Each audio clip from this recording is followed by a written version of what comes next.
Ano ang mas okay araling una? Manual transmission or automatic transmission? Hello mga paps, I'm Kuya Shane at yun meron na namang na-comment na question at yun nga nagtatanong siya kung ano daw ba yung mas unang okay niyang aralin o siguro mag-enroll siya sa driving school and nag-iisip siya kung mag-aaral ba siya muna ng manual o automatic.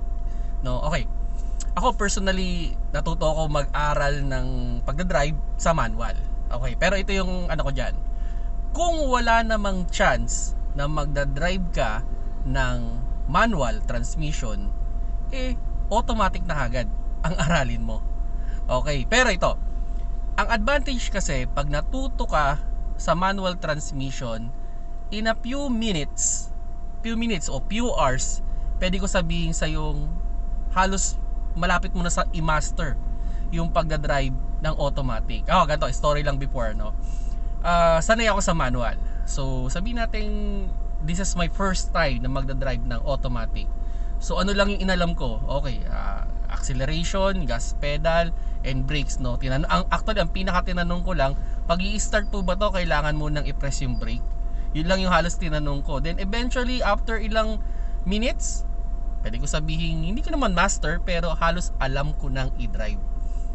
Now, kung matututo ka kasi ng automatic transmission, mas mahirap kang, o sabihin na natin mas matatagalan kang matutunan yung manual transmission. Sabihin na ako personally, sabihin natin kahit isang buwan kang mag-drive ng manual, pwede ko sabihin baka mga 70 to 80% pa lang din yung skills mo sa manual transmission. Talagang take time, lots of months o years ng practice bago mo masabing goods na goods ka ng mag-drive ng manual transmission. Kasi nga, ang problema with manual transmission, syempre kailangan mong timplahin yung gas tsaka yung clutch.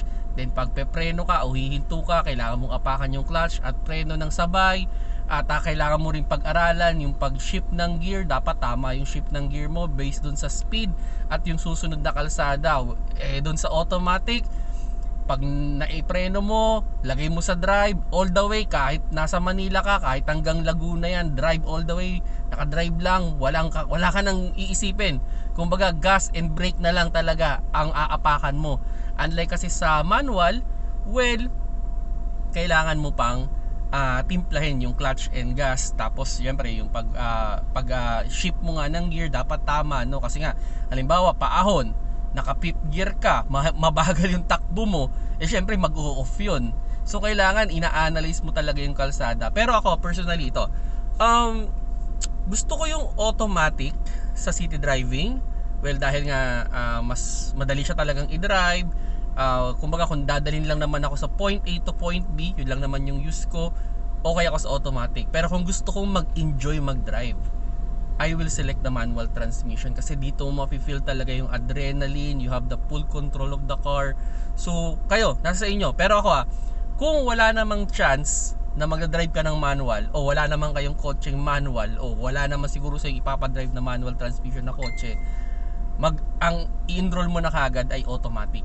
Okay, pero yun nga, kung may any chance na may sakali man na may manual transmission at kailangan mo talaga ding mag-drive ng manual, mag-drive ka muna ng manual. Kasi pag marunong ka mag-manual, napakadaling mag-shift sa automatic. Pero pag natuto ka ng automatic, napakahirap mag-shift sa manual. Kumbaga, sabi ko nga, it takes months or years bago mo masabing master mo na yung manual, Unlike ng automatic, just a few hours, pwede ko sabihin marunong ka na kagad mag-drive, So yun mga paps, kung nagustuhan nyo yung video, paki-like at salamat sa nag-comment at nag-ask ng question. Sana nasagot ko yung question mo, At kung may additional kayong information, just comment down below na lang. At kung hindi pa kayo subscriber ng aking YouTube channel, press sa subscribe button sa baba. At sa Facebook, click mo lang yung follow sa taas. At sa TikTok, click mo lang yung plus sign dyan sa logo ng Kuya Shane. Salamat sa panonood, keep safe mga paps.